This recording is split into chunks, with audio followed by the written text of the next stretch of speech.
Hoy día tenemos la presencia del doctor José Eduardo Zorrilla Díaz, ¿no? El doctor Zorrilla es quien va a desarrollar este aspecto de la evaluación, ¿no? Siempre vinculándolo al sílabo. El doctor Zorrilla es profesor universitario, hace más de 25 años, ejerce la docencia en varias universidades de Lima, entre ellas una es el doctorado de la Universidad Femenina del Sagrado Corazón, en la Universidad Cayetano Heredia, en las maestrías, y tiene un cargo de gestión en la Universidad Federico Villarreal, donde es secretario académico.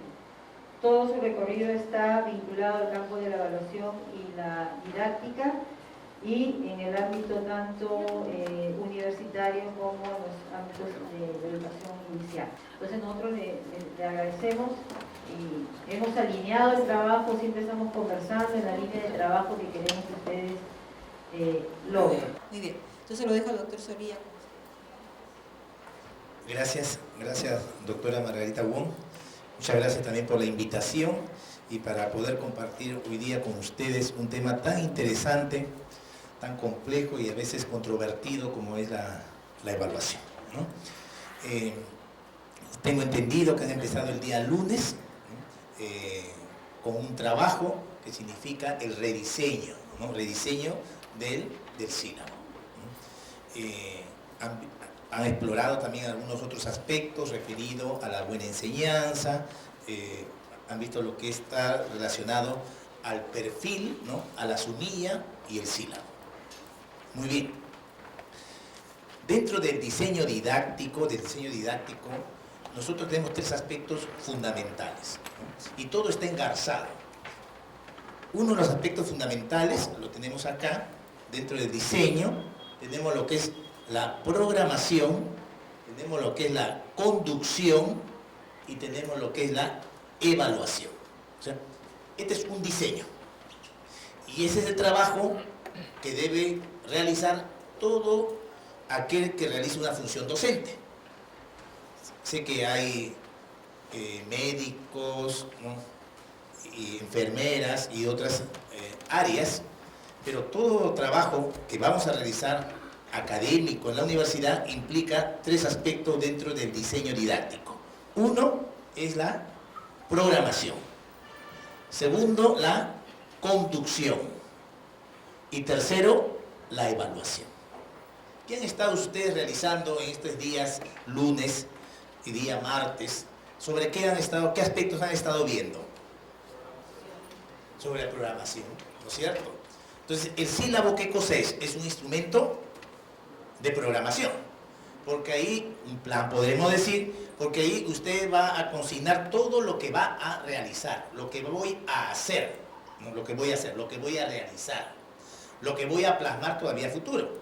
Y cuando empiezan ustedes, van a empezar en marzo seguro, ¿no? Van a empezar sus clases en marzo, entonces ustedes están hoy día teniendo la posibilidad de poder revisar el sílabo como se está haciendo en muchas instituciones, ¿no? Actualmente están trabajando, tengo entendido, yo he trabajado un tiempo en la Universidad San Martín, casi 20 años, pero tengo amigos que están trabajando y le están indicando que vayan revisando, que revisen el sílabo, están en una etapa de revisión del sílabo, ¿no? Y revisión de las guías de aprendizaje.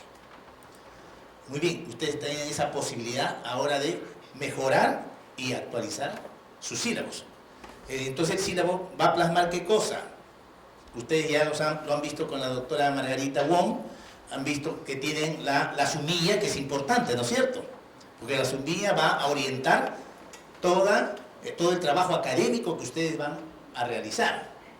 Luego vienen las unidades de aprendizaje y posteriormente viene la metodología, el sistema de evaluación y las fuentes. Muy bien, eso contiene el sílabo. Entonces, en esta etapa, ustedes tienen la posibilidad de mejorar el sílabo. Por eso, uno de los resultados, o el resultado de aprendizaje de esta mañana o de esta semana es que ustedes rediseñen su sílabo, ¿no es cierto? Muy bien. Entonces, tenemos en esta etapa de programación, mejorar el sílabo y colocar todo aquello que nosotros creemos que es pertinente. Lo que vamos a hacer. Estamos diciendo, no lo vamos a hacer en ese momento, sino lo que vamos a hacer.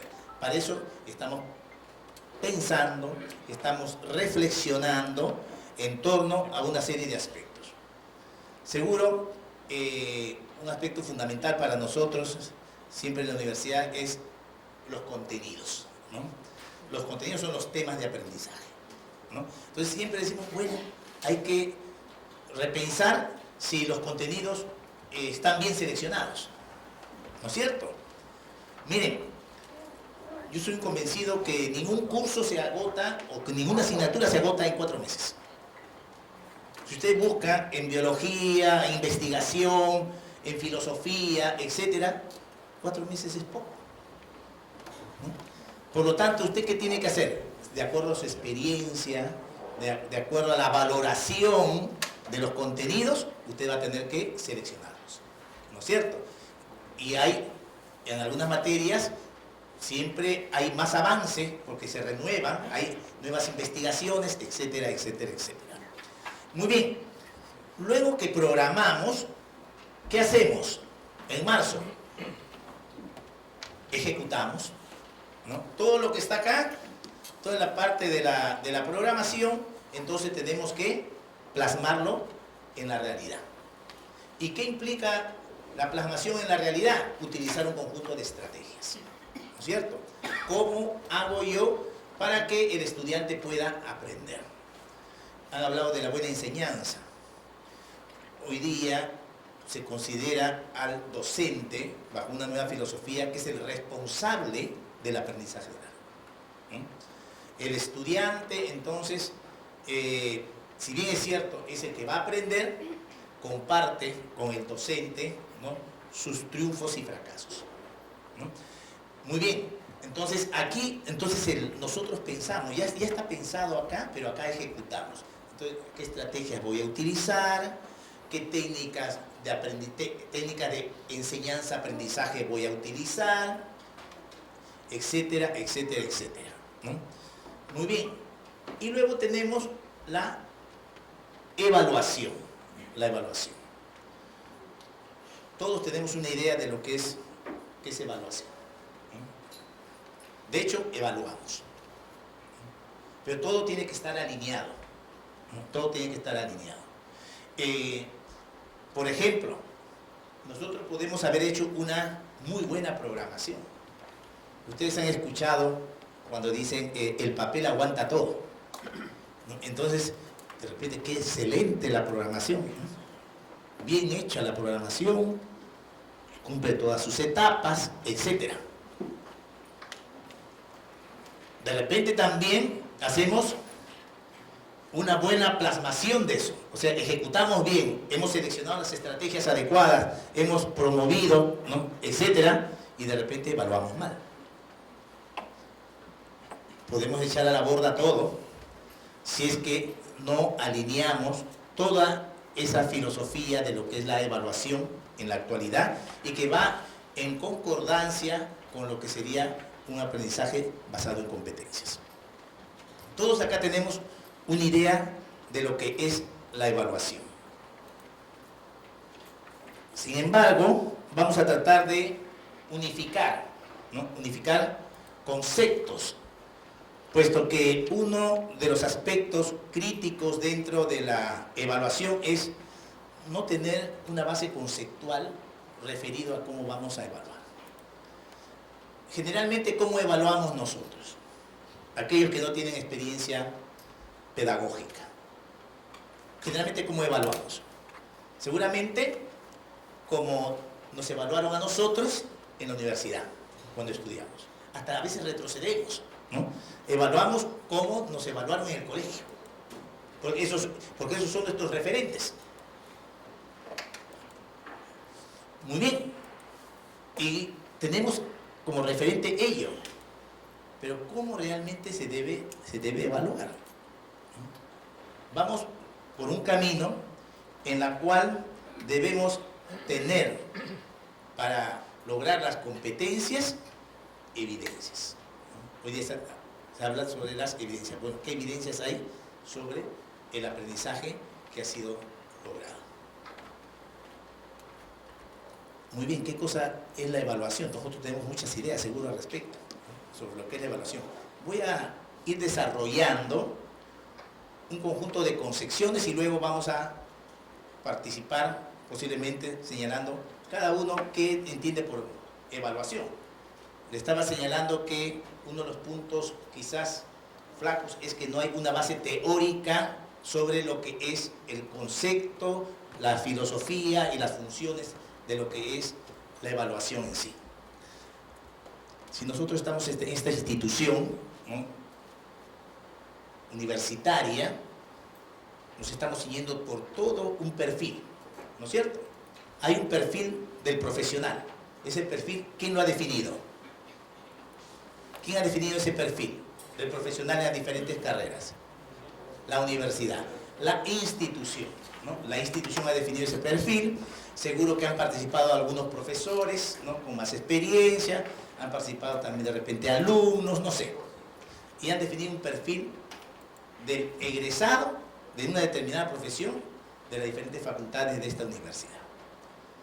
Y para apuntar ese perfil, tiene toda una secuencia, ¿no?, en la cual va a arribar hasta el sílabo, y del sílabo va hacia adelante para poder lograr lo que se ha diseñado dentro del modelo curricular, ¿no es cierto?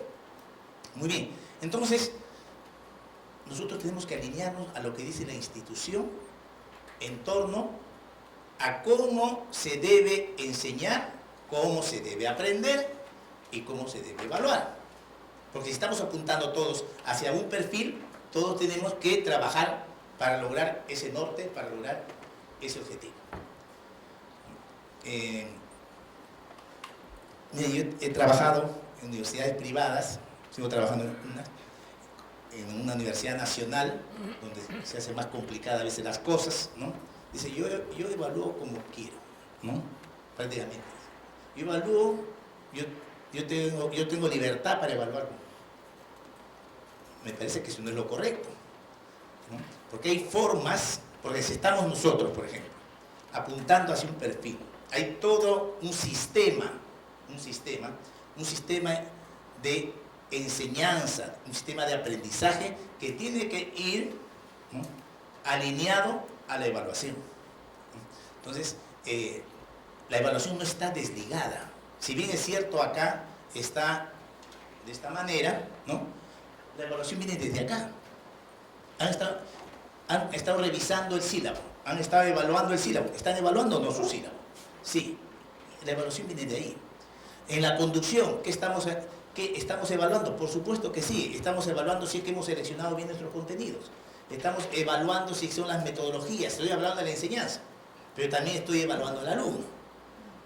Entonces, la evaluación no está lejos o separado de lo que es el proceso de enseñanza-aprendizaje. Vamos a ver algunas concepciones de la evaluación y luego arribaremos a un concepto y ustedes nos ayudarán a ver cuál es el concepto más adecuado, el concepto que nos pueda ayudar a establecer una evaluación que sea pertinente y que sea justa para los alumnos. Aquí tenemos una de las primeras concepciones de la evaluación, dice la evaluación como juicio de experto. En el campo educativo, en la universidad, ¿quién sería el experto? El docente, ¿no? El docente es el experto, conoce su asignatura, ¿no?, etcétera, ¿no? Y él, nadie le puede decir nada. Esta es una de las primeras concepciones de evaluación. ¿Qué es lo que se destaca acá o qué es lo que se rescata? Lo que se rescata es el juicio de carácter valorativo. Si ustedes revisan la RAE, ¿no?, van a encontrar que dice evaluación, valoración. ¿Sí? Sergio Tobón, en su libro de formación y currículo, en uno de sus últimos capítulos señala valoración del aprendizaje. No dice evaluación del aprendizaje, dice valoración del aprendizaje. Así tiene como capítulo. Y en sí, evaluación, su sentido es valoración. Eso es su sentido real. O sea, Evaluar es valorar. ¿Ok? Ese es el sentido real pedagógico. Entonces tenemos, si bien es cierto, rescata la valoración, ¿no?, del aprendizaje, quizás la parte negativa es la parte subjetiva, porque depende mucho del experto, la evaluación, ¿no? El evaluador, en este caso el docente, ¿no?, el docente tiene sus propios criterios internos. Ojo, lo tengo acá, no lo sabe el estudiante, y yo con mis propios criterios internos yo lo evalúo y lo califico. Esto es más o menos como cuando hay exámenes de grado, ¿no? Hay exámenes de grado, el jurado pregunta, que es el experto, pregunta que se va a graduar, le hace una pregunta y de repente el jurado le puede decir, eso está mal, ¿no?, eso no es así, o de frente lo puede descalificar, y el experto va a explicar el porqué, de repente no, basta que lo diga porque es el experto, ¿no? Entonces, un aspecto negativo que podemos decir en relación a esta concepción es que es muy vertical, ¿no? Es muy vertical y a su vez también es subjetiva. ¿Por qué subjetiva? Porque depende del evaluador, netamente del evaluador. Bajo esta concepción, los profesores piensan, ¿no?, de esta manera más o menos, como dice ahí en amarillo, ¿no? 20 solo Dios y el profesor. Algunos dicen 20 Dios, 19 y 18 para el profesor, a partir de 15 para abajo para el docente, para el alumno, ¿no? Manejan estos parámetros, ¿no? Estos parámetros. Posiblemente porque así los evaluaron, ¿no? Y tienen esas ideas. Ahora, ¿cuál es el aspecto positivo que habíamos señalado de esta concepción? ¿Recuerdan? Al comienzo lo señalé. El juicio valorativo, que no se debe perder. La valoración del aprendizaje. El aspecto negativo estaría en la subjetividad, ¿no?, puesto que todo se centra en el docente. Y ni siquiera el docente lo dice sus criterios o indicadores de evaluación, solamente los tiene internamente y en base a eso evalúa, porque es el experto y además nadie le puede decir nada, es el experto, es el profesor, ¿no? Por eso que es vertical, impositiva, subjetiva. Otra concepción de la evaluación es la evaluación como sinónimo de medición. Y yo pregunto, ¿la evaluación es igual que medir? Por supuesto que no. Pero recuerden de la primera concepción. La primera concepción es de carácter subjetivo, recuerden, ¿no? Porque se basa fundamentalmente en el evaluador, en el experto. Y él tiene cerrado con 4 llaves todos sus criterios internos y él dice, yo evalúo en base a esto, ¿no? Y el alumno no se mete a la cabeza del profesor y no sabe qué es lo que está pensando, ¿no? Y a veces los alumnos dicen, yo respondí bien, pero el profesor dijo que está mal, pero nunca establecieron los indicadores o criterios con claridad, ¿no? Muy bien, visto este fenómeno, entonces se propuso, ¿no?, la utilización de ¿qué? De instrumentos de medición, ¿no? Instrumentos de medición. Instrumentos de medición que tengan las características de ser válidos y confiables. Muy bien, con esto ¿qué se buscó alcanzar o lograr? Que esto sea más objetivo, que no se base fundamentalmente en la opinión personal del docente, sino que haya también evidencias con relación al resultado de aprendizaje que se busca alcanzar. Muy bien, con las pruebas psicométricas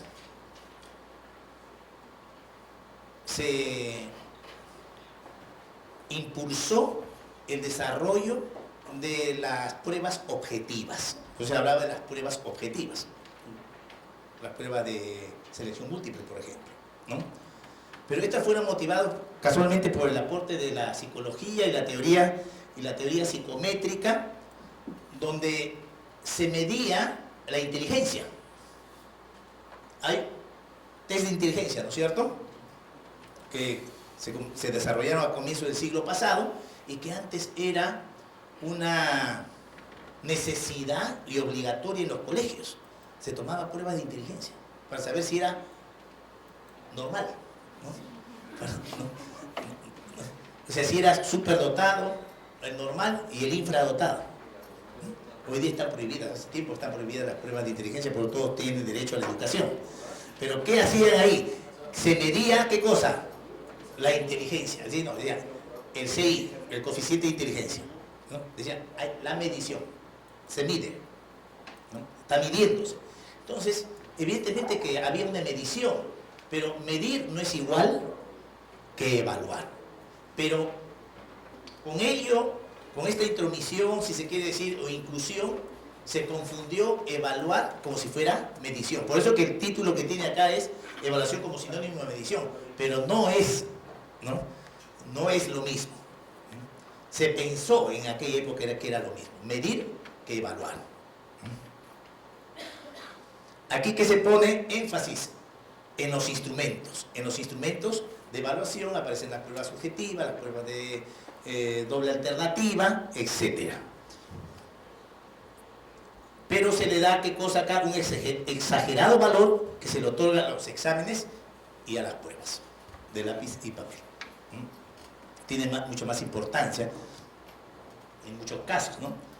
En Australia creo que tienen como 18 competencias, algo así, ¿no?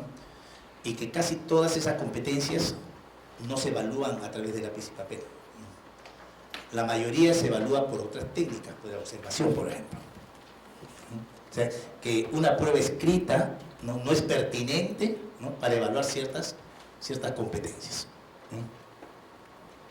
Por eso en algunos países dicen ya las pruebas escritas están en desuso, ¿no?, especialmente las pruebas objetivas. Luego tenemos la evaluación como congruencia entre objetivos y logros. Recordemos que el modelo anterior al modelo por competencias era a través de los objetivos. Ustedes han trabajado el sílabo por objetivos. ¿Es así o no? ¿Hasta cuándo? ¿Desde cuándo están trabajando con competencias? Más o menos. ¿O recién? ¿Ah? Del año pasado, ya, muy bien. Entonces, el modelo anterior era el currículo basado en objetivos. ¿Es así o no? Entonces teníamos objetivo general, tenías objetivos específicos y algunos todavía colocaban objetivos operacionales, ¿no? Muy bien. Entonces se trabajaba a través de los objetivos y se establecía una congruencia que debe existir entre lo que se pretende lograr, que es el objetivo, y el logro de aprendizaje. Eso fue el modelo anterior. El modelo anterior. ¿Y qué busca? Dice, esta concepción busca confrontar los objetivos propuestos con los logros o resultados de aprendizaje obtenidos. Con eso hemos trabajado en todo el sistema hasta el año 96 más o menos, ¿no? Porque el enfoque por competencia viene del año 96. En el sistema, estoy hablando del sistema de educación básica, y que muchas universidades se adecuaron a los 4 o 5 años todavía, ¿no? Y otros que recién, la Universidad donde trabajo recién, por ejemplo, este año están haciendo un modelo por competencias, ¿no?, que es lo que exigen hoy día. ¿Y por qué? Bueno, aquí estamos hablando de los objetivos, ¿no es cierto? Que es lo que se pretende alcanzar y lograr dentro del proceso de aprendizaje. La parte quizás negativa es que solamente se medían las conductas finales, ¿no? Recuerden que toda este enfoque basado en objetivos también tenía otro soporte psicológico.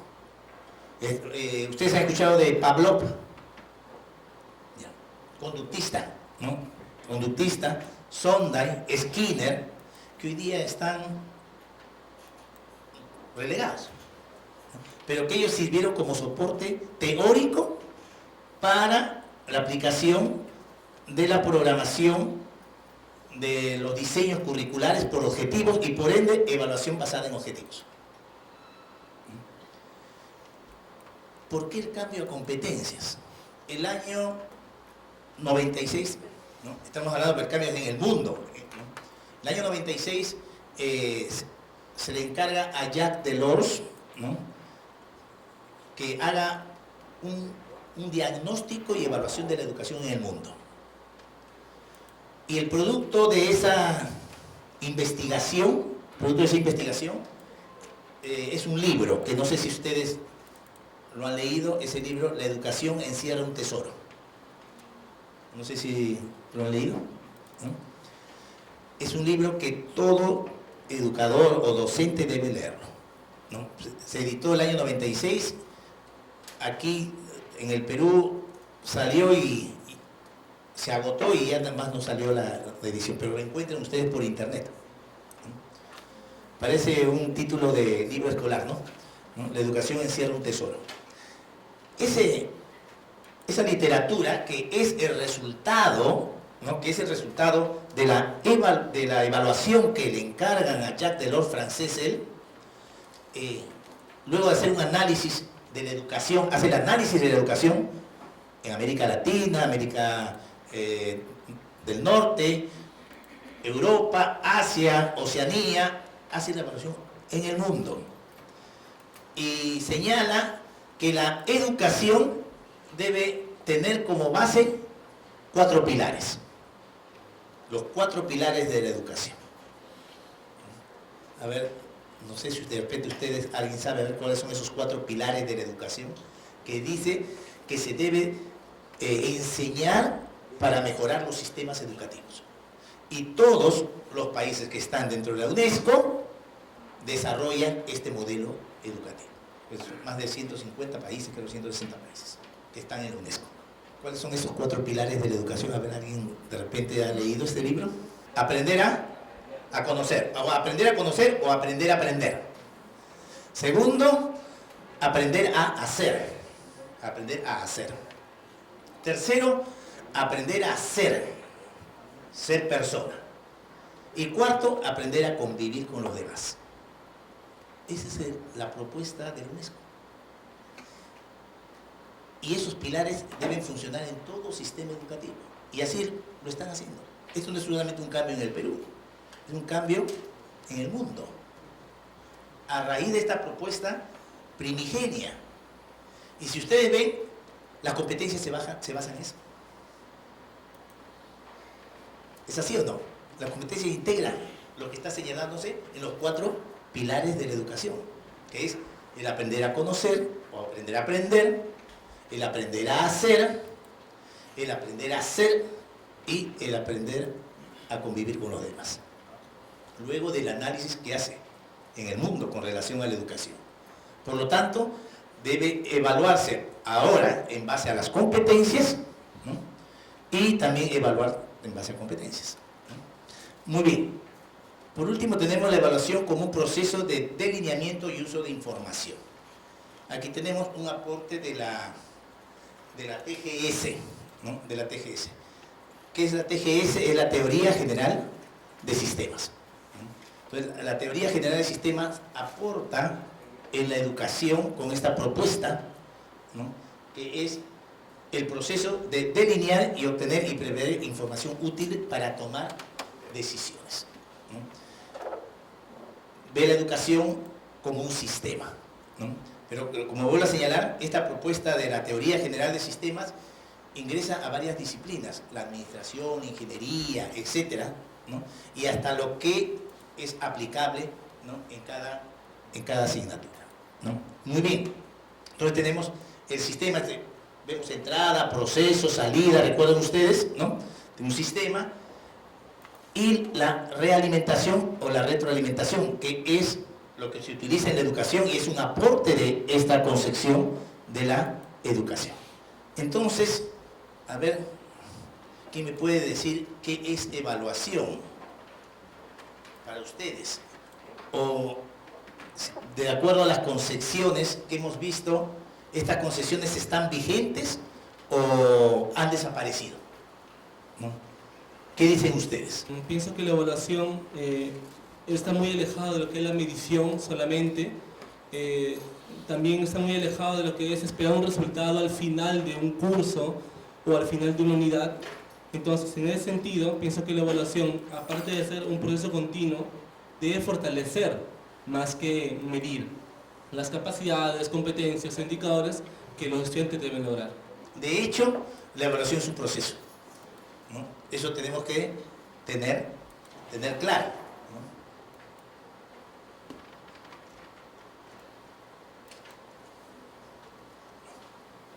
Y si la evaluación es un proceso, ¿qué significa un proceso? ¿Qué tiene? Que tiene etapas, tiene pasos, claro, ¿no? O sea, la evaluación no es algo esporádico, ¿no? La evaluación es un proceso, la evaluación tiene etapas, ¿no? Entonces, vemos que como un proceso sistemático, ¿no? Es integral, donde nosotros vamos a recoger información. Miren el concepto, es un proceso de recojo de información para reflexionar en torno a esa información y luego tomar decisiones.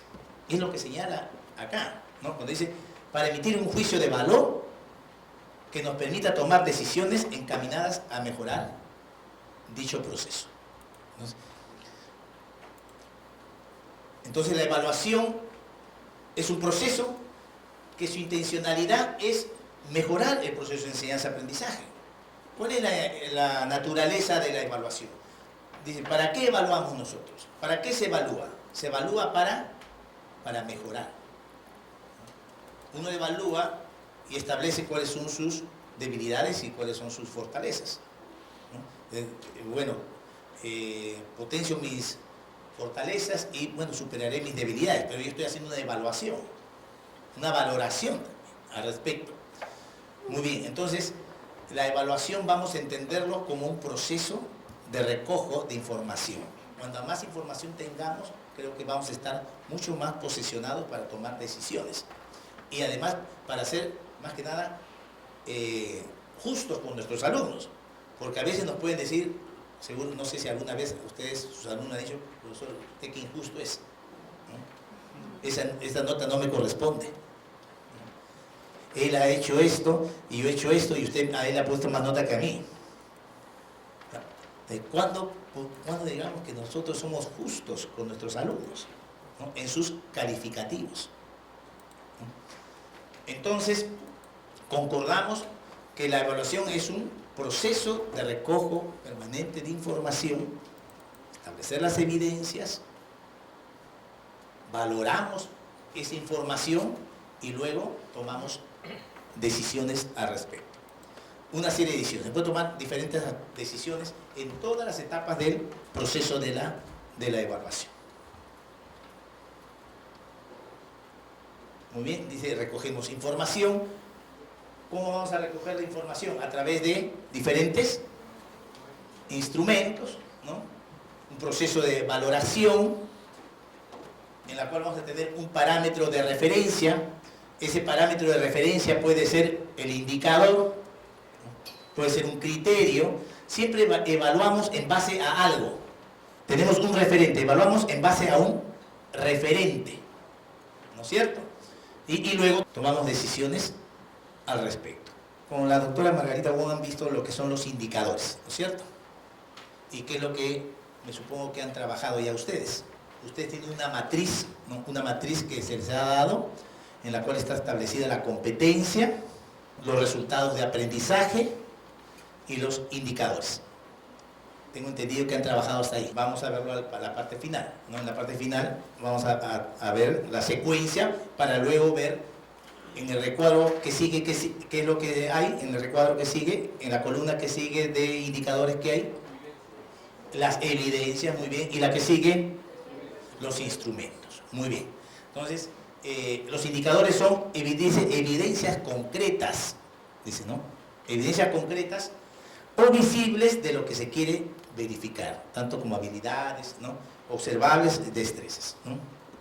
En la evaluación por competencias, se puede integrar tanto la parte cuantitativa y la parte cualitativa dentro de la evaluación. ¿Cuál es el sistema general que utilizan acá para evaluar a los estudiantes? Cuantitativa, ¿no? Sistema de 0 a 20, ¿no? Pero sin embargo, dentro de esa evaluación que es cuantitativa, nosotros podemos utilizar instrumentos, ¿no? Instrumentos de carácter cualitativo. Como cuál, por ejemplo, ¿han escuchado de las rúbricas? En la rúbrica establece la descripción clara de lo que debe lograr el estudiante, por ejemplo, en un trabajo de investigación, un proyecto de investigación. ¿No? Tiene que tener, por ejemplo, formula un problema de investigación de forma delimitada, ¿no? Así no. ¿Eso qué cosa es? Descripción cualitativa, ¿no? Entonces, dentro del enfoque por competencias, nosotros podemos integrar, ¿no? Integrar tanto lo cualitativo como lo cuantitativo, teniendo en cuenta que, evidentemente, el sistema general que ustedes utilizan acá es de carácter cuantitativo, ¿no? ¿Cuáles son los componentes de la evaluación? ¿No? Componentes de la evaluación. Tenemos, dice, ¿para qué evaluamos? ¿Qué evaluamos o qué evaluar? ¿Quién evalúa? ¿Cuándo evaluar? Y cómo evaluar, que es la parte de técnicas e instrumentos, ¿no? Yo le digo, a ver si yo les pregunto así, ¿cuál sería una respuesta que daríamos? ¿Para qué evaluamos? Para mejorar, muy bien. Para mejorar los procesos. Miren, la evaluación sirve tanto para el docente como para el estudiante, ¿no? Ahí evaluamos al estudiante y uno también se está evaluando, ¿no? Se está evaluando. Recuerden que dentro del proceso que es enseñanza-aprendizaje, la evaluación está dentro, no está fuera, ¿no? Está imbricado dentro de ese binomio, ¿no? Que es enseñanza-aprendizaje, la evaluación está metida. Por eso se señala que la evaluación es un proceso y además no solamente un proceso, es un proceso autorregulador para el estudiante y regulador para el docente. Entonces, ¿para qué evaluamos? Para establecer también si estamos logrando las competencias, ¿no? Y si no se están logrando las competencias, ¿qué hacemos? Rediseñamos, establecemos planes de mejora. Recuerden que estamos viéndolo desde un punto de vista pedagógico, educativo, ¿no? Aquí la evaluación no es el examen como un examen de admisión, ¿no? Donde la institución, especialmente nacionales, formula sus preguntas y no les interesa, lo que pasan, lo que aprueban, ingresan a la universidad, el resto, ¿qué pasó?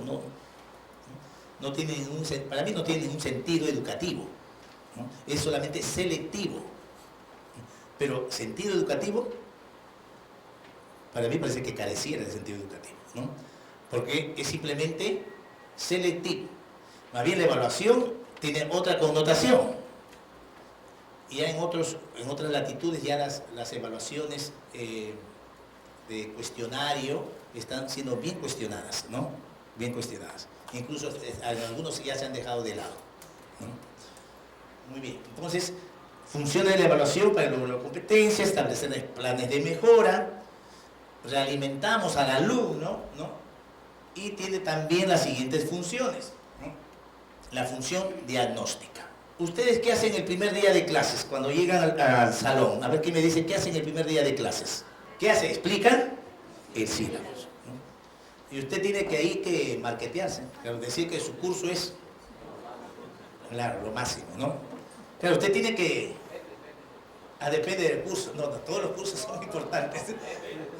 Vende. Ya. Muy bien, perfecto. Vendes tu curso. Muy bien, tienes que vender tu curso, ¿no? A veces a los estudios generales los marginan, ¿no? Especialmente cuando están los que estudian, por ejemplo, por decir cualquier carrera, ¿no? Se preocupan el de especialidad y el general, ¿no? De costado, ¿no? Pero por eso los docentes tenemos que vender el curso, ¿no? Muy bien, ¿no? Vender el curso. Y si está bien hecho, ¿no? El sílabo, ahí está establecido todo, ¿no? Está establecido todo lo que el alumno debe lograr, ¿no? Están las semanas ordenadas, programadas, incluso está el sistema de evaluación, cómo va a ser evaluado el estudiante, ¿no es cierto? Ahí tiene que fijarse. Entonces el estudiante tiene que conocer, tiene que saber qué es lo que tiene que alcanzar, qué resultados de aprendizaje tiene que lograr. O sea, hay que compartir. A veces por desinformación no sabemos. Tenemos que explicarle a los alumnos lo que es, cuál es la función del sílabo, la utilidad tanto para él como la utilidad tanto para el docente. Y también explicar el sentido de la evaluación, ¿no?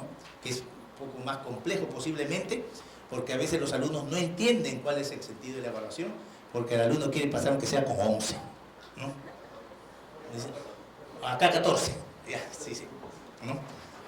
Quiere pasar, lo importante para él es pasar, ¿no? Pero toda esa mentalidad tiene que cambiar, porque la importancia, entonces la evaluación es que el alumno aprenda, ¿no? Y de la educación también, la intencionalidad de la educación es que el alumno aprenda, no es que pase simplemente, ¿no? Sino que logre los aprendizajes, ¿no?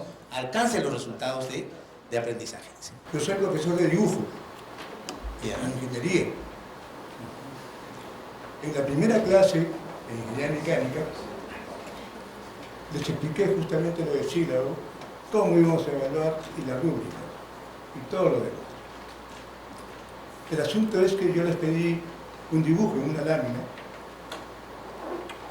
y al término, este alumno me dijo: profesor, ¿qué hago yo en este curso si yo nunca he estudiado en el colegio de dibujo?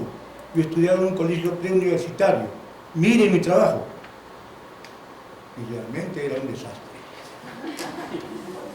Sucio, con trazos mal hechos, con lápices no sugeridos, etcétera, etcétera. Doctor, yo pienso y creo firmemente que el maestro es pieza importante en la evaluación, pero con el acompañamiento. Yo le dije al alumno: ¿crees en mí? ¿Confías en mí o no? Profesor, pero mire mi trabajo. Yo me voy a retirar. Yo nunca llevo dibujo. Soy torpe en esto. Te vuelvo a preguntar: ¿confías en mí o no? Ya, por eso voy a hacer un esfuerzo. En confiar en usted. Sí, sí, pues.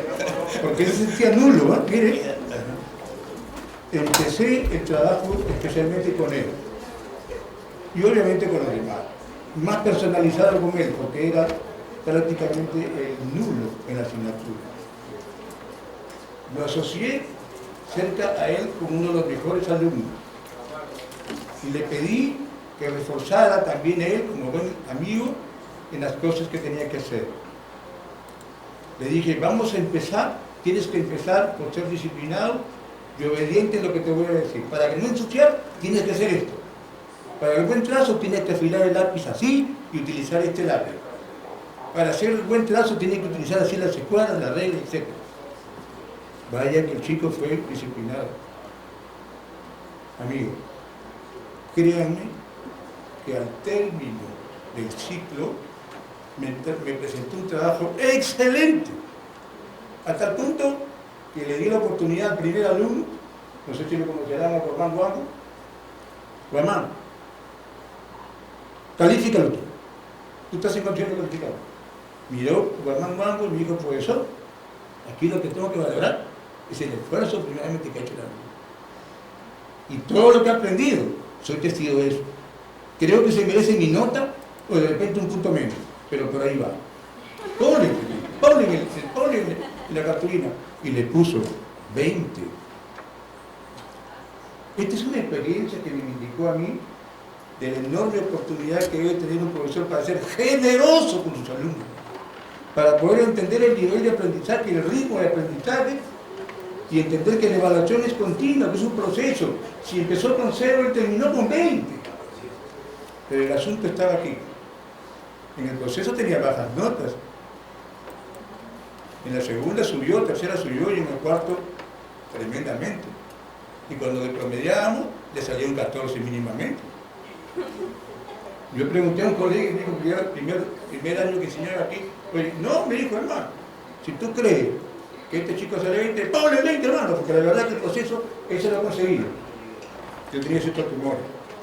El alumno, estoy hablando, en estos momentos, está haciendo ya su tesis, está siendo asesorado, y este medio año ya termina como ingeniero mecánico eléctrico. Y es un amigo más el que tengo.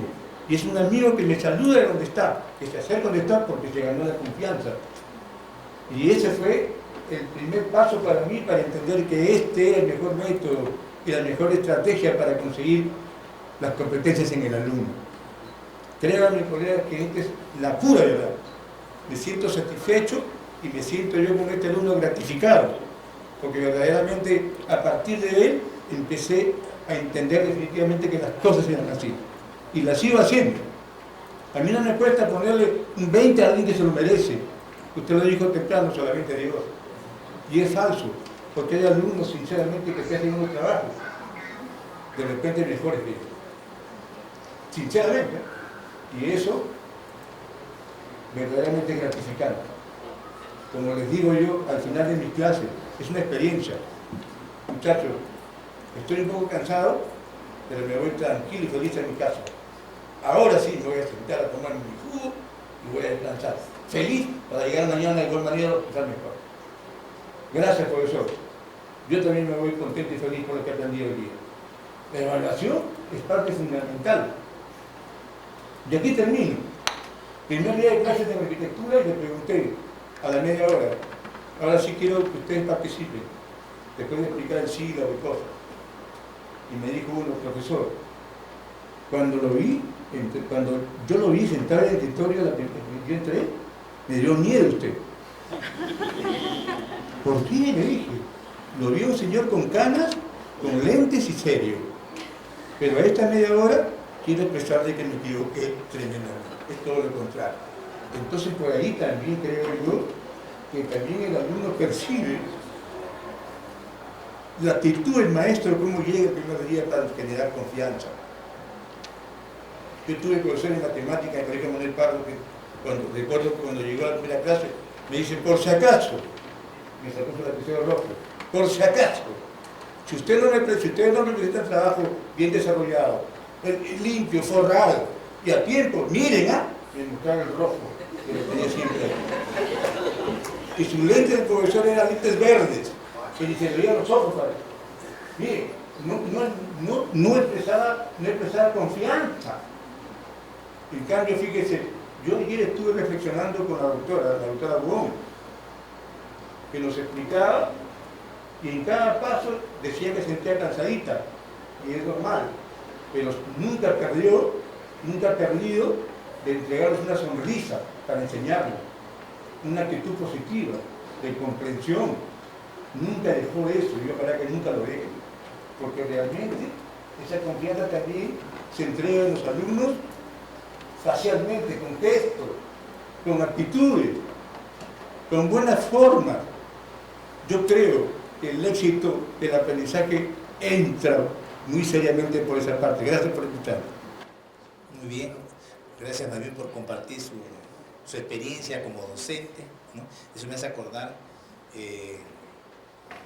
ya un amigo decano de la Facultad de Educación que acaba de fallecer recientemente, más de 80 años, decía, yo aprendí matemáticas, en médico a la vez, yo aprendí matemáticas por mi profesor, ¿no?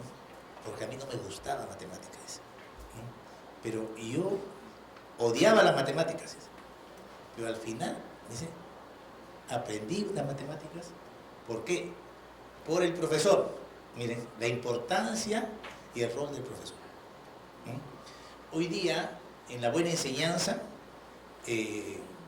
el logro del alumno, así como sus deficiencias, son compartidas. A veces no conseguimos, por ejemplo, que sea un profesor excelente y se jale a todo el salón. ¿Cómo? Mal profesor, ¿no? Entonces, evidentemente también nosotros tenemos un rol.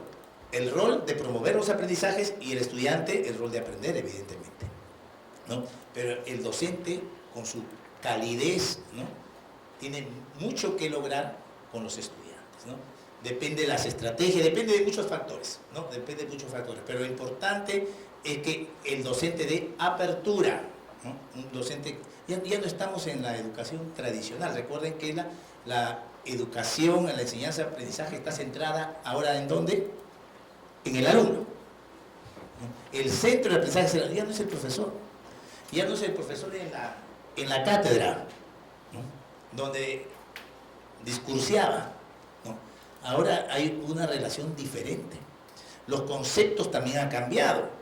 Enseñar ya no es transmitir conocimientos, y eso lo dice la pedagogía antigua, hasta el diccionario dice: enseña quien transmite conocimientos. Usted no transmite conocimientos, usted promueve aprendizaje. Mira qué diferente, ¿no? Usted tiene que promover el aprendizaje en los alumnos, no transmitir conocimientos. Y para eso hay que cambiar el sistema, pues. Para eso hay que cambiar las formas de enseñar, porque usted ya no puede estar discursiando, sino tiene que promover aprendizajes. Y para promover aprendizajes hay que utilizar evidentemente una serie de técnicas, material didáctico, material de los ejercicios, etc. Básicamente, fundamentalmente, para lograr el aprendizaje depende mucho de las tareas, entre comillas, de las tareas que deja el docente. O sea, las tareas es fundamental, puesto que ahí usted va a retarlo al alumno, pues lo puede poner al alumno en una situación desafiante, entre comillas, en la cual él se esfuerza por decir: yo voy a contestar lo que me ha puesto el profesor como un reto. O sea, las buenas preguntas son importantes. Y ahí, evidentemente, se va a producir realmente lo que es el aprendizaje, ¿no? Muy bien. Estábamos hablando del primer día, muy bien, ¿no? El primer día se presentan en sílabos, venden su curso, perfecto. ¿Y qué más hacemos? Creo que no se ha institucionalizado acá, pero en algunas universidades ya se ha institucionalizado tomar lo que llaman la prueba de entrada. La prueba de diagnóstico. ¿Lo hacen? ¿Está institucionalizado o es porque usted lo hace porque...? Ya, muy bien, perfecto, perfecto. ¿Y para qué sirve eso?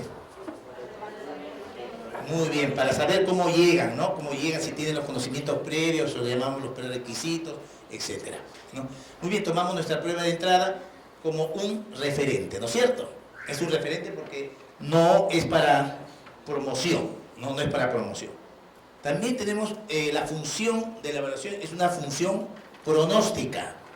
Podemos pronosticar, ¿no?, en base a conocimientos iniciales, cómo va a terminar un alumno, por supuesto, ¿no? Por supuesto.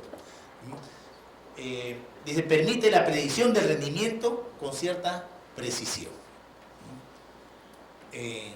Sabiendo que la educación es un fenómeno que pueden ocurrir muchas cosas, pero a través de instrumentos y a través también del recojo de información, nosotros podemos predecir, ¿no?, la situación futura de un alumno, ¿no?, su éxito, por ejemplo. Otra de las funciones de la evaluación es la función orientadora y reguladora, ¿no? La evaluación nos va a permitir a nosotros regular la enseñanza, autorregular el aprendizaje y, por supuesto, como decía en el concepto, dice, permite tomar decisiones en todas las etapas del proceso, ¿eh? No va a tomar la etapa en la parte final. Nosotros, por ejemplo, ¿para qué, ya que hablamos de la prueba diagnóstica, la evaluación de entrada, ¿para qué nos sirve? Ya para saber qué prerequisitos o qué conocimientos previos traen los alumnos. Pero luego, ¿qué hacemos? ¿No? ¿Qué decisión tomamos? ¿No? O sea, de acuerdo a esos resultados iniciales, que es la prueba de entrada, ¿qué decisión tomo yo al respecto? ¿No? Supongamos que no todos tienen los prerequisitos. Algo tendré que hacer. Perfecto, ¿no? Perfecto. En algunas universidades, ahí en Lima, no sé si acá, especialmente ya a los ingresantes le hacían un ciclo cero. ¿No? El ciclo cero para poder nivelarlos, ¿no? Para poder nivelarlos. ¿No? Obligatorio, ¿no? Obligatorio. El examen en enero, los reforzaban en febrero y comenzaban en marzo, ¿no? Y comenzaban en marzo. La función de control, ¿no? En tanto se van logrando las competencias, ¿no? Y también la acreditación del rendimiento académico, porque la evaluación cumple una función de acreditación. ¿En qué sentido? Acredita que el estudiante está capacitado para, ¿no? ¿Dónde tiene que acreditar el estudiante que conoce? En la calle. ¿Cuál va a ser su principal examen? Su trabajo. Ah, ¿de dónde ha salido? Ah, de la Universidad Santo Toribio. Bueno, aquí lo han preparado de esta manera, es la universidad licenciado, ¿no es cierto? Muy bien, entonces, además, ustedes están certificados, tienen acreditación, entonces acreditan, ¿no? Que evidentemente ese estudiante o ese egresado está capacitado, ¿no? O es competente para, por eso hablan de las competencias. Estuvimos hablando también que la evaluación conduce a la regulación y autorregulación de los aprendizajes, ¿no? En mi época decían clase dictada, ¿qué decían? Clase aprendida, ¿no? Clase dictada, clase aprendida. ¿Cuál es el mensaje ahora? ¿Cómo sabes que han aprendido? A través de la evaluación. Claro, ¿cómo sabes? Tienes que recoger información para saber si ha aprendido o no. Dice, clase dictada, clase aprendida. A la antigua, pero aprendías. ¿No es cierto? Muy bien. Hoy día podemos decir, ¿no?, que debemos promover los aprendizajes a través de las sesiones de aprendizaje y que evidentemente deben alcanzar ciertos resultados de aprendizajes establecidos, ¿no? ¿Al docente para qué? ¿No? Regulación del docente, enseñar a los alumnos a aprender y favorecer las interacciones en el aula, y la autorregulación, construir un sistema personal de aprender y de actuar. O sea, cada uno autorregula su propio aprendizaje. Recuerden que no todos aprendemos igual. Todos tienen estilos de aprendizaje diferentes, ¿no? Unos aprenden más rápido de manera visual, sinestésica, auditiva, etc., de acuerdo a su estilo de aprendizaje. ¿Qué evaluar? ¿Qué vamos a evaluar? Las competencias, ¿no? Vamos a evaluar las competencias. Y las competencias las vamos a evaluar a través de todo un proceso. Por eso que ustedes tienen esa matriz, y en un momento estaba señalando qué es lo que contiene la matriz, ¿no? Recuerden,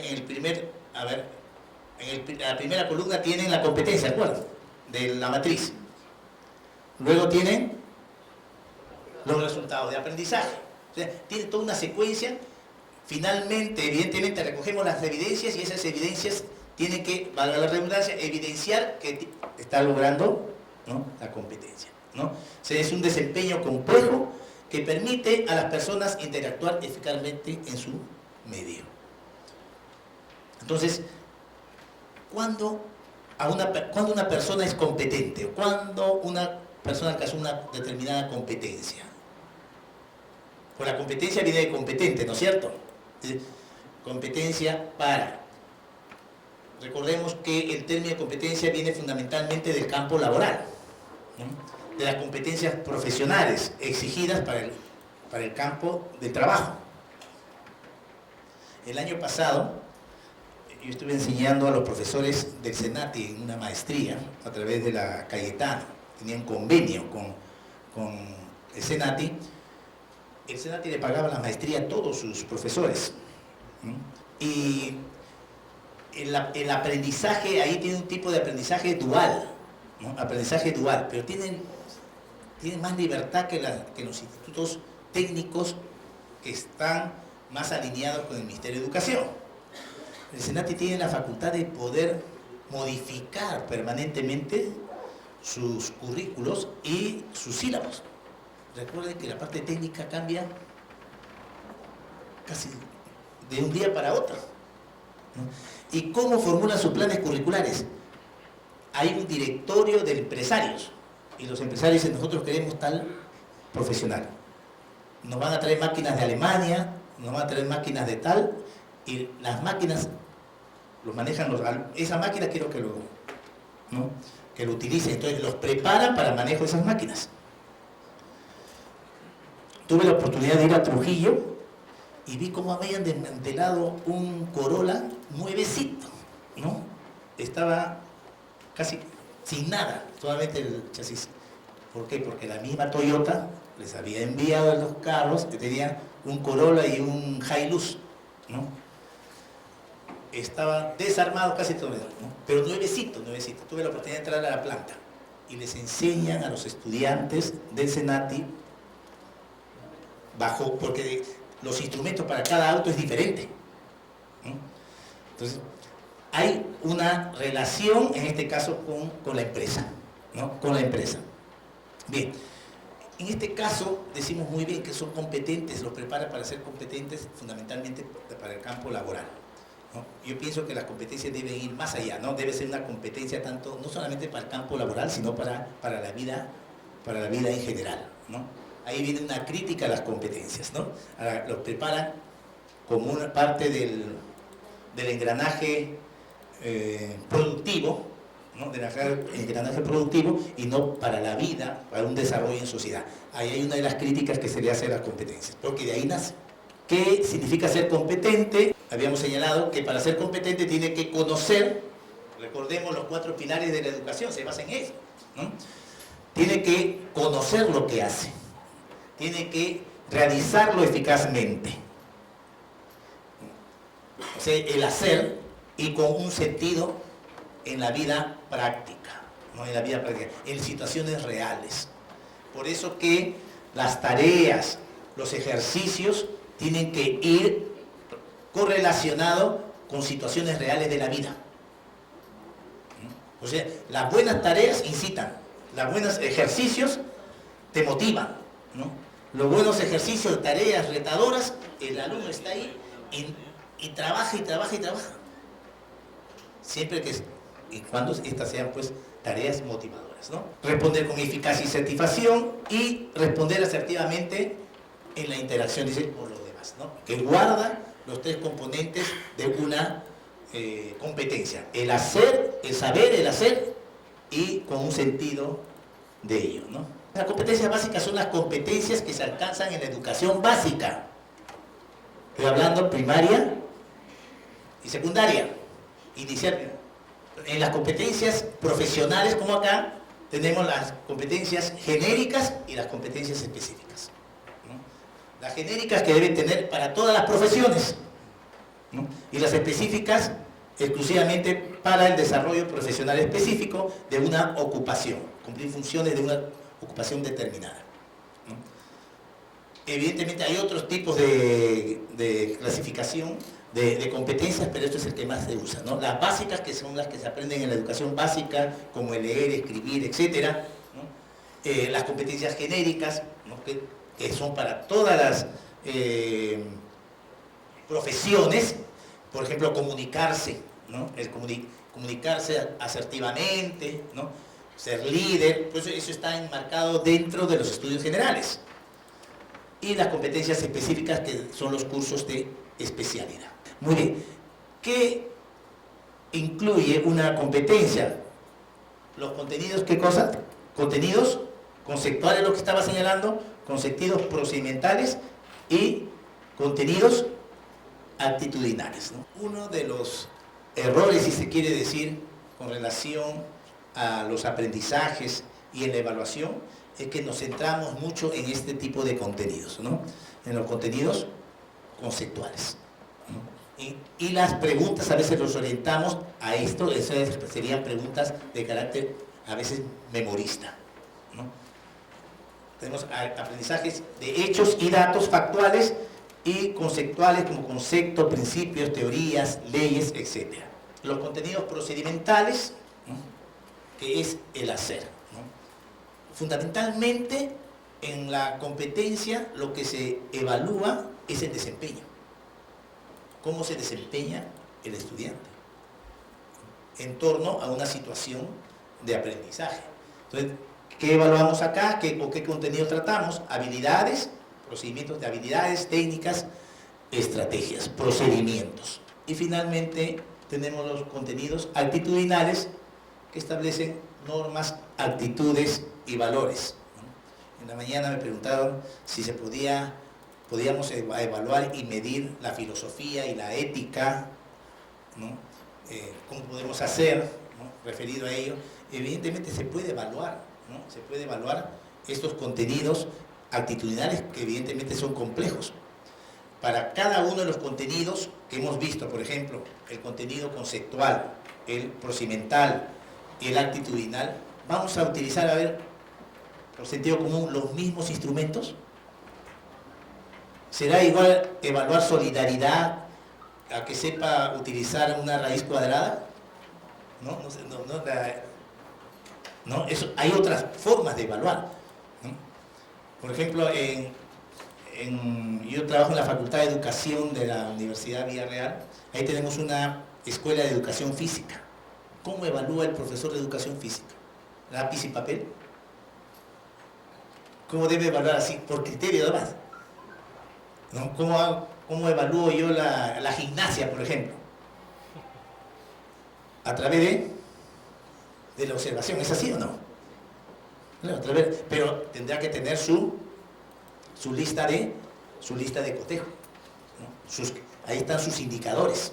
O sea, también tiene que ir preparado, si bien voy a utilizar la técnica, porque esa es la técnica apoyada de un instrumento, ¿no?, para que le pueda dar mucho más confiabilidad, ¿no?, confiabilidad a la evaluación. ¿Y quién evalúa? Por favor.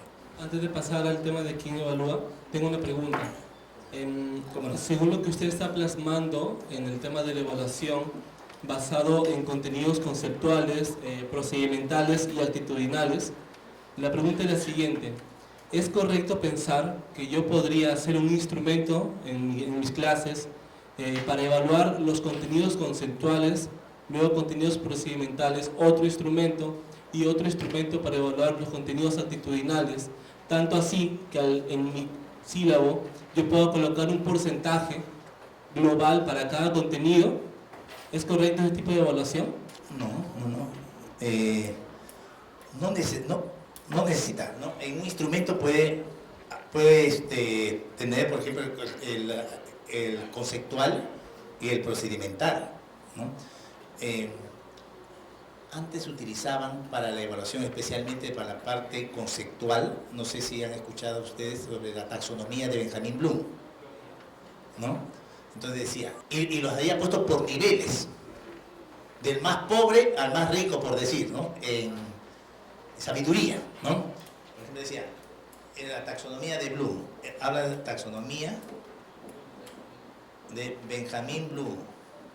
Benjamin Bloom establecía 3 dominios: dominio cognitivo, dominio afectivo y dominio psicomotor. Como estamos viendo el dominio cognitivo, lo subdividió en 6 subdominios. Por ejemplo, decía, ¿qué evalúa primera? Memoria. Memoria, lo que le llamaba también conocimiento. Es el primer nivel. ¿Cuál sería una pregunta de memoria? ¿Qué es la célula? ¿O cuándo se fundó Lima? Acá cuando se fundó Chiclayo, no sé, ¿no? Tendría que, ¿no? Cuando los vimos en la parte conceptual, decía hechos y datos, cómo ocurrió tal cosa, ¿no? De conocimiento. Luego el otro es de comprensión, ¿no? El otro es comprensión. ¿Cuál es de más exigencia? Comprensión, más nivel, comprende. Porque a veces la memoria tampoco asegura que lo comprende. Repiten, ¿no? Repiten porque lo han leído así, pero no lo comprenden, ¿no? Tercero, aplicación. Benjamin Bloom decía, ¿no?, que si le hacemos una pregunta de este nivel, está inmerso en los dos anteriores. O sea, en algunos lados te dicen, muy bien, pregunta de este tipo, pregunta de este tipo, pregunta de este tipo, no, algunos son muy sistemáticos en estas cosas, y dicen, muy bien, haces pregunta, pero si haces una pregunta de este nivel ya está, ¿no?, agarrando los dos anteriores, porque tiene que comprender lo que conoce y aplicar lo que comprende, ¿no? Otra pregunta, ¿no?, ¿de cuál? Análisis, síntesis y evaluación, ¿no? Evaluación aquí se entiende por la opinión o criterio del alumno en torno a, o sea, ¿qué opinas tú, por ejemplo, de tal teoría, ¿no? ¿Qué opinas tú sobre tal teoría económica, supongamos? Esa es la última pregunta, que es que evidentemente mucho más rico que todos, porque tú vas a dar tu opinión en base a, ¿no?, en base a. Entonces, estos son, ¿no?, niveles, y todos están dentro de la parte cognitiva, de conocimiento. Hoy día hablan, utilizando esto de Grassword, está incluyendo los mismos y ha aumentado uno más, preguntas de creatividad, ¿no? Creatividad. Y evidentemente en ese instrumento podemos colocar la parte procedimental, porque la procedimental está en la aplicación. Sí, bueno, en realidad mi pregunta era por lo siguiente. Lo que pasa es que años atrás, aquí en la universidad, algunos sílabos presentaban un tipo de evaluación en el cual plasmaban lo siguiente, ¿no? En la parte de contenido conceptual colocaban todos los exámenes de unidad y sacaban un porcentaje. Contenido procedimental, todas las actividades, trabajos finales, el trabajo de investigación, etc. Y en el contenido actitudinal, la puntualidad, la responsabilidad, y cada uno tenía un porcentaje. Si bien es cierto, eso ya ha cambiado acá, el sílabo es distinto, ¿no? Y claro, lógicamente la idea es que, por ejemplo, en un instrumento de, ya sea lista de cotejo o rúbrica, yo puedo colocar indicadores que consideren tanto un contenido conceptual, otro procedimental y otro actitudinal, sin tener que dividir. Generalmente eso trabajan, bueno, con dilemas éticos, que es lo que se puede acercar a la parte actitudinal, ¿no? Pero es la parte más compleja para la evaluación, ¿no? Ahora, ¿quién evalúa? Según las nuevas corrientes pedagógicas. Sí, profesor, disculpe, una pregunta. ¿Cómo no? ¿Cómo no? Justamente en la misma línea del colega, en cuanto a la evaluación, usted nos mostraba un ejemplo de las empresas que demandan cierto tipo de profesionales o técnicos, y que obviamente las universidades o instituciones formarían ese tipo de profesional en función de esa demanda. Pero ese es un enfoque por competencia, digamos, organizacional, ¿no? Un enfoque de competencia, digamos, conductista, ¿no? El enfoque que entiendo yo... Disculpe, no puede haber competencia conductista. No existe eso. O enfoque, digamos, que toma la teoría, ¿no?, conductista, o digamos, para poder preparar, digamos, este tipo de profesionales o técnicos, ¿no?, que están en función de una actividad específica, ¿no?, de la organización o de la empresa. Pero también, como usted lo señalaba, y acá también en la universidad me imagino yo que ese es el enfoque, preparar un profesional para la vida, que sepa afrontar no solamente un problema técnico, funcional, específico de una empresa o de una institución, sino problemas que involucran el ser, el hacer y el saber hacer, ¿no? Entonces, en ese sentido también, hoy en día, por ejemplo, hablamos que hay 3 ejes en la universidad, ¿no? Está también importante la academia, la formación, está la investigación, y está también la responsabilidad social. Entonces, en el aspecto de la responsabilidad social se habla también que tiene que ser un eje transversal, tiene que ir de la mano también en el proceso formativo y en la investigación. Entonces, ¿cómo hacer, por ejemplo, desde los sílabos, desde el microcurrículo, también promover la responsabilidad social, no solamente en el estudiante, sino también en el docente, en la interacción estudiante-docente, teniendo en cuenta también este proceso de la evaluación, ¿no? Porque a veces en la universidad se forma una área, una dirección general de responsabilidad social que hace proyectos, que hace iniciativas, y a veces como que no hay una especie de interacción con los cursos, ¿no? Con las escuelas. Entonces, desde el microcurrículo, desde el diseño del sílabo, ¿cómo hacer para que se pueda también enlazar con este eje transversal de la universidad, de la vida universitaria, que es la responsabilidad social universitaria? Y también comparto la idea del colega, ¿cómo evaluar la parte actitudinal? Es importante, ¿no? Porque, por ejemplo, se me ocurre, yo he tenido la oportunidad de conversar con algunos chicos de medicina, yo soy profesor de medicina, y en cuanto al tema de la bioseguridad, por ejemplo, en el tema de la bioseguridad, bueno, yo cuando estoy profesor me han comentado así, ¿no? De manera extra, oficial, yo cuando estoy profesor sigo todos los pasos porque me va a evaluar la competencia, paso 1, paso 2, paso 3. Pero cuando de repente pueda estar en una situación tipo tiempo, por factor tiempo, o de repente porque no me está y tengo que hacerlo, de repente voy a obviar esos pasos, ¿no? Entonces, la parte actitudinal que debe impregnarse, ¿no? En el estudiante, muchas veces ante esas situaciones, un poco como que entra en jerarquía esos valores, ¿no? Y muchos chicos también han manifestado, bueno, porque está el profesor lo hago, pero cuando no esté, yo lo hago como sea, ¿no? Entonces, es un poco complicado evaluar esa parte actitudinal, pero cómo acercarnos a lo ideal, ¿no? Ese es un poquito también de repente, no sé si diseñar un instrumento específico para eso, o cómo hacerlo, ¿no? Cercano a lo ideal. Ha señalado usted varias cosas, ¿no? Uno, el conductismo ha sido el soporte teórico de la programación basada en objetivos. El constructivismo y el enfoque socioformativo es el enfoque teórico de las competencias. O sea, son cosas distintas, ¿no? En un momento había mencionado a Pavlov, ¿no? Son conductistas, ¿no?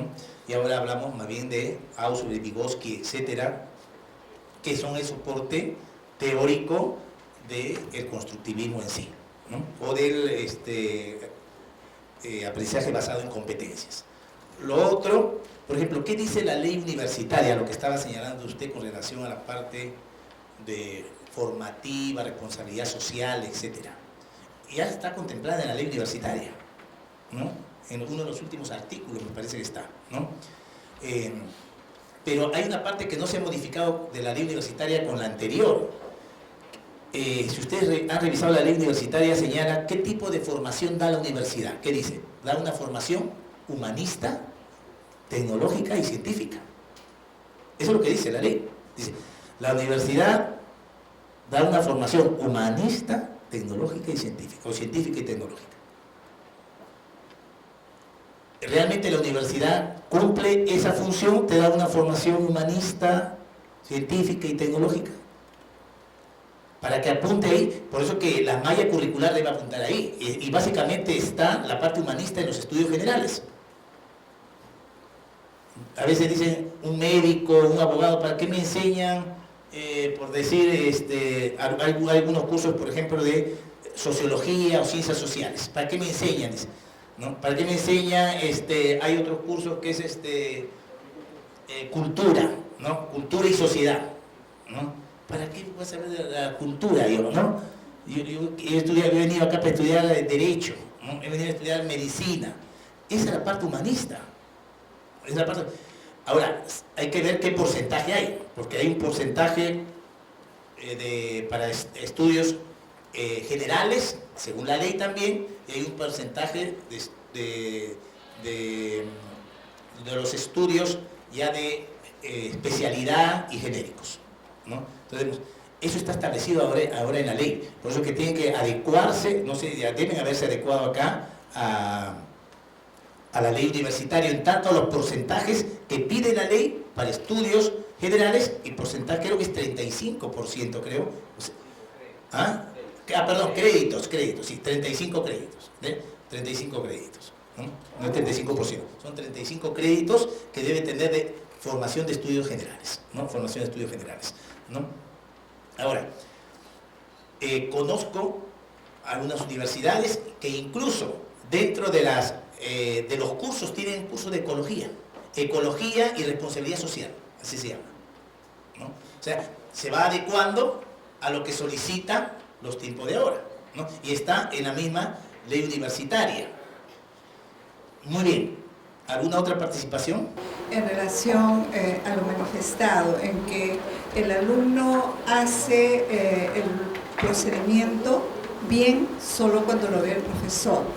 Eso yo lo interpreto como que el alumno no alcanzó la competencia, ¿no? Porque pero lo realiza cuando... Lo realiza bien solo cuando lo ve el profesor, pero cuando no lo ve el profesor, lo hace como quiere.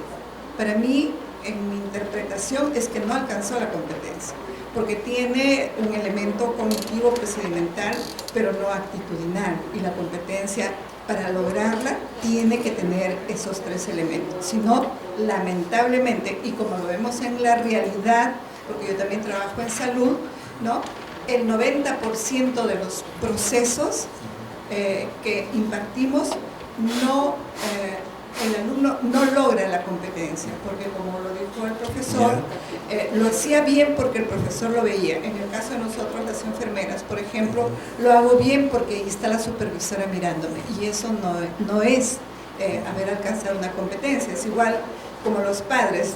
Yo a mis hijas les decía, a mí no me interesa que se porten bien cuando yo las estoy viendo, ¿no? A mí me interesa que se porten bien exactamente cuando no las veo, ¿no? Y creo que haber alcanzado una competencia es hacer el proceso tal cual, porque conozco lo que hago, porque sé cómo se hace y principalmente reconozco la importancia de lo que hago, ¿no? Y en eso sí creo que tenemos que poner mucho más énfasis en que el alumno no haga bien solamente en el laboratorio porque yo lo estoy mirando, porque entonces no alcanzó la competencia.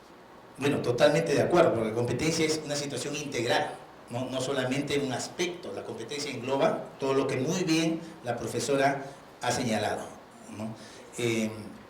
Con relación a eso de las prácticas, ¿no? Que tengo que conversar también en la mañana con alguna enfermera también, porque dice que usted tiene sílabo teórico y sílabo de práctica, ¿no? Y yo le dice, ¿cómo hacen las prácticas con los alumnos? ¿No? Porque ahí está el verdadero aprendizaje, ¿no? ¿Cómo hacen las prácticas? Y me dice, nosotros, por ejemplo, para poner una sonda, dice, ¿no? Nosotros le ponemos la sonda y los alumnos ven, ¿no? ¿Cómo es eso? ¿Qué práctica es esa? Le dije, ¿no? Lo que me digo, yo textualmente, por eso, ¿no? Sí, porque los 20 o tantos no pueden hacer la sonda, pues es un solo paciente, ¿no? Dice, ¿no? Dice, entonces yo digo, entonces ese no es una práctica, es una demostración, ¿no? Porque la práctica es la que debe hacer el estudiante, ¿no? Debe hacer el estudiante, ¿no? Y a uno dice, no, pero ya le hemos enseñado, ¿no? A veces tenemos esa idea, lo estoy mencionando porque me lo dijo tan natural que me dice que esa era la práctica. Evidentemente eso no es práctica, porque el alumno o el estudiante es el que debe hacerlo, ¿no? Debe hacerlo, ¿no? Y verificar a través de la observación, ¿no? La competencia se demuestra en el desempeño, por eso dice, básicamente es el desempeño del alumno en situaciones, y esas son situaciones reales. A ver, por favor. Sí, justamente en función de las participaciones, creo que hay algo bastante crucial en el tema de la evaluación, ¿no? Si bien es cierto que al menos teóricamente podemos decir que ahora las tendencias teóricas predominantes en función del concepto de competencias, ¿no? Son de índole constructivista. En realidad el conductismo prácticamente sigue tácito y escondido. Esa era la preocupación un poco del colega de aquí, porque cuando estamos diciendo, a ver, en función, ¿para qué preparamos las universidades? En función de lo que te diga la empresa. La empresa te requiere personal prácticamente adiestrado en función a ciertos intereses, a ciertas preocupaciones de índole efectivamente económica, productiva, tecnológica, ¿no? Y es por eso que en función de ese tipo de evaluación surgen las interrogantes de índole actitudinal. Lo hago bien cuando hay un jefe que me supervisa. No lo hago cuando a mí me dejan al libre albedrío, en fin, porque me pagan de repente por producción. Nadie me ve ni me supervisa. Esa es la preocupación, creo, desde la pregunta inicial de la evaluación actitudinal y de la formación para la vida. No es, para mí resulta un poquito falaz, de repente por mi formación de filósofo, ¿no? Decir que, por ejemplo, ahora somos más libres y más constructivistas en los procesos de aprendizaje que antaño. Y yo creo que no. Igual se dio la escuela desde el constructivismo en función a intereses sociales que ahora. O sea, siempre hay una preocupación. Y obviamente la gran preocupación de Lors también está en función de ese aprender para la vida, ¿no? En donde parte de la vida ciertamente es la profesión, pero que no la agota, ¿no? Y es por eso la importancia de repente de las humanidades, ¿no? La misma ley universitaria, como usted nos ha recordado, está en función pues de una formación, dice, humanística, científica y tecnológica. Pero a los docentes en nuestra productividad, ¿qué nos evalúan sobre todo? Científica, tecnológica, humanista no. Ahí está Concitec, ¿cierto? No, para los educadores nos resulta complicadísimo, por ejemplo, acceder a un puntaje de evaluación para de repente investigadores, Regina, etcétera. Complicado, pero de bastante acceso cuando se hace investigación científica tecnológica, por ejemplo, ¿no? Entonces esa es la gran preocupación en función de la evaluación actitudinal, que está ahí en el tema candente del debate, pero nadie se atreve a ponerle el cascabel al gato, como se dice comúnmente, en función de ese tema. Recordemos, muy bien la profesora ha señalado que la competencia es integral, ¿no? Si le falta esa parte que dice usted actitudinal, no ha logrado la competencia, ¿no? La situación está cómo nosotros alcanzamos o verificamos, tenemos evidencias también, ¿no? Pero estamos en una situación bastante compleja, ¿no? Bueno, en la mañana di un ejemplo un poco con los abogados, ¿no? Pero, por ejemplo, Montesinos, ¿qué cosa es? Abogado, ¿no? Inteligente, maneja bien los procesos, ¿no? ¿Pero para qué? Para el mal, ¿no? O sea, no tiene un componente ético, no, actitudinal, etc. Entonces, él realmente no alcanzó la competencia, ¿no? Que se busca dentro de una formación y aprendizaje integral. No sé si aquí deben tener, igual que en la universidad que trabajo, hay un apoyo de tutoría, ¿no? Tutoría y orientación académica, ¿no? Que hace seguimiento a los estudiantes, que es necesario, ¿no? Es necesario. Más aún hoy día, que ahora entran muy jóvenes a la universidad, no era como antes, ¿no? Hoy día necesitan mucha más orientación que antes. Antes uno iba a la universidad solo, ¿no? Ahora, bueno, están muchachos entrando de 16 años, 17 años, que todavía no tienen una formación sólida. Incluso no saben si han ingresado a la carrera pertinente, ¿no? Además, no tenemos nosotros una vocación al 100%, ¿no? Nosotros podemos tener una, dos, a veces 3 carreras, ¿no? 3 carreras a la vez, ¿no? Muy bien, pero esta reflexión nos permite a nosotros también pensar y repensar con relación a la función que cumple la universidad frente a la formación de profesionales, ¿no? Bueno, hay una universidad, yo me acuerdo de la Universidad Católica, a mí me pareció un exceso, pero no de repente ustedes, a un alumno lo expulsaron de la Universidad Católica por plagio, ¿no? En pregrado, en un trabajo monográfico, ¿no? Trabajo monográfico. No, estaba en proceso de formación. Me supongo que deben haberle dado las indicaciones. Salió en el periódico incluso, ¿no?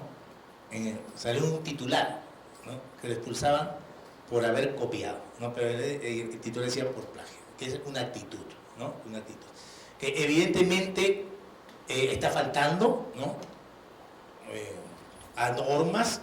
Ahora Indecopi está yendo a las universidades a explicar esto sobre el plagio. Ha ido a varias universidades, la universidad donde estoy ha ido a dar charlas, ¿no? Con relación incluso a las copias que sacan los alumnos, ¿no? Que los profesores deben citar las fuentes, ¿no? Etcétera. Pero es que normalmente nosotros manejamos una cultura diferente también, ¿no?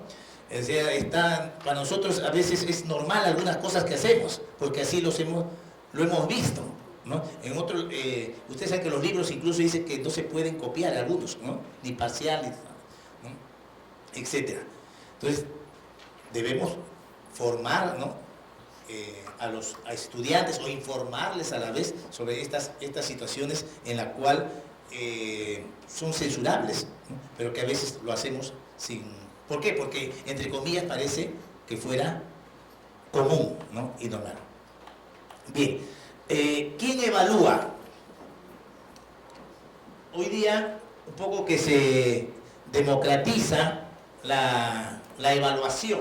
Entonces, vemos acá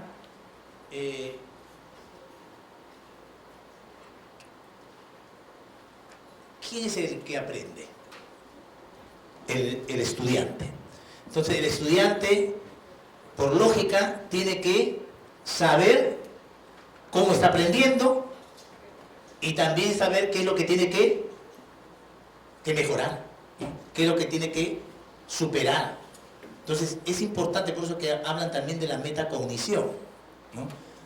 Que evalúa cómo está alcanzando cómo alcanza su aprendizaje a través de los procesos internos que maneja cada uno para poder aprender, ¿no?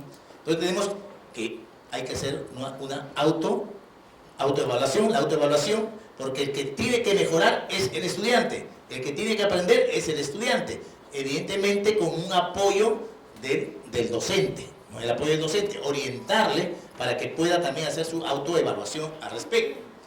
Y luego tenemos la coevaluación. ¿Cuál es la coevaluación? La evaluación que se hacen entre los pares, ¿no? Entre los pares.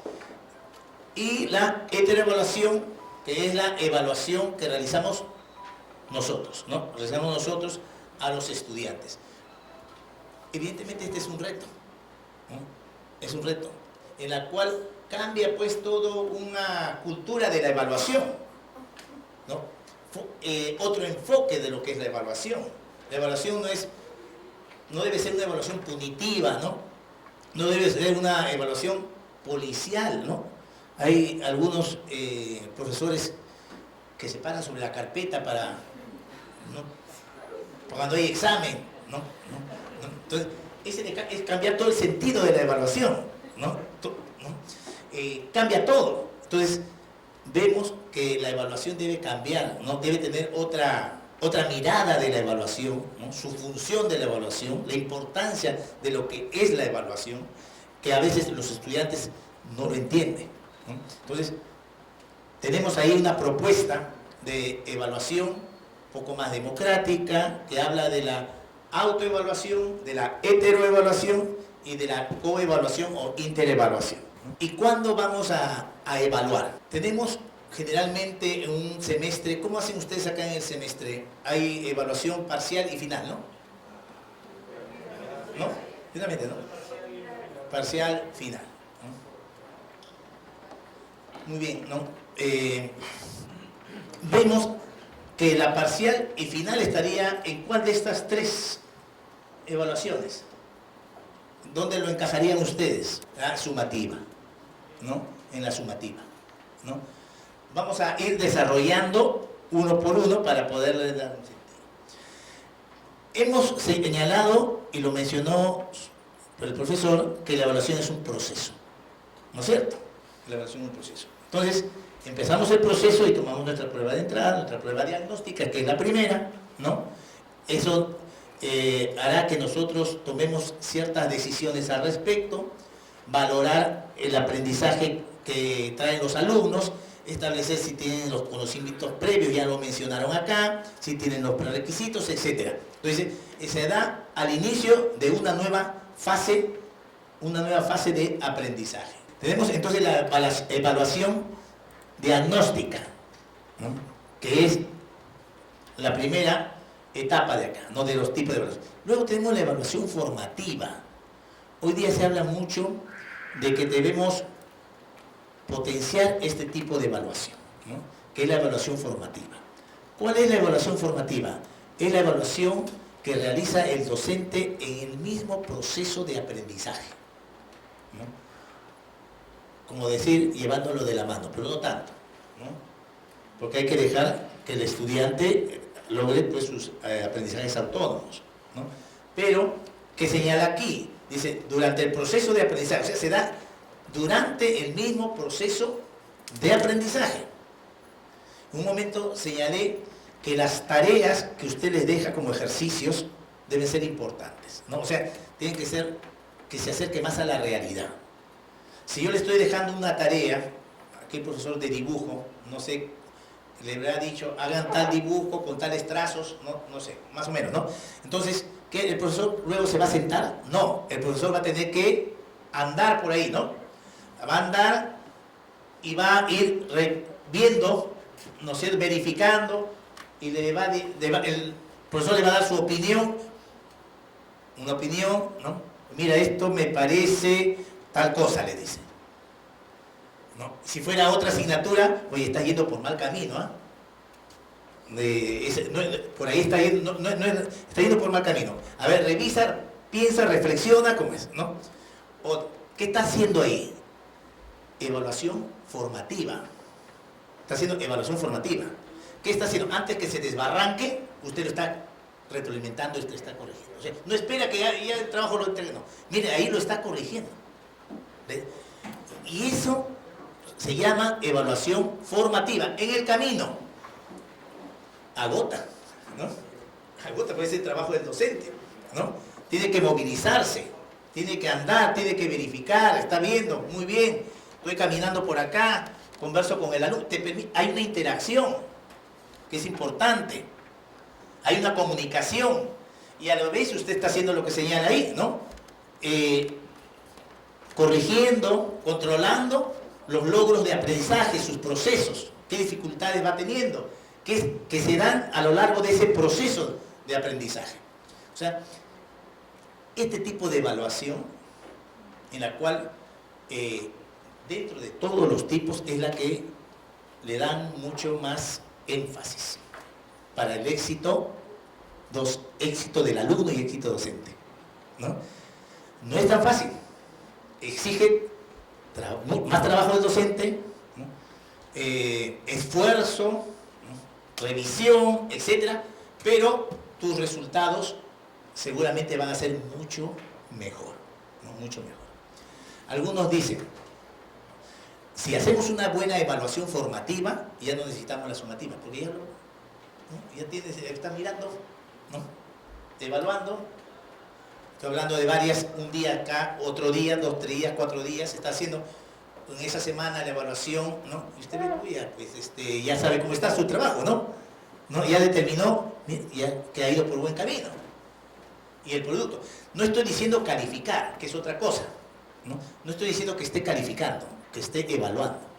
Porque la evaluación formativa, no todo en la evaluación formativa tiene nota. O más aún, no tiene nota, ¿no? Usted está valorando, recuerden, mire el término, estoy valorando su aprendizaje, ¿no? Entonces, si nosotros realizamos esta evaluación formativa, seguramente vamos a mejorar ampliamente, en comparación de repente en ciclos anteriores, el nivel de los alumnos en correlación a su aprendizaje y aprobación. Y finalmente la evaluación sumativa, que acaban de señalar ustedes, que son las evaluaciones posiblemente mensuales, los parciales, ¿no? Y los finales, ¿no? Que nos van a conducir a la calificación y a la promoción.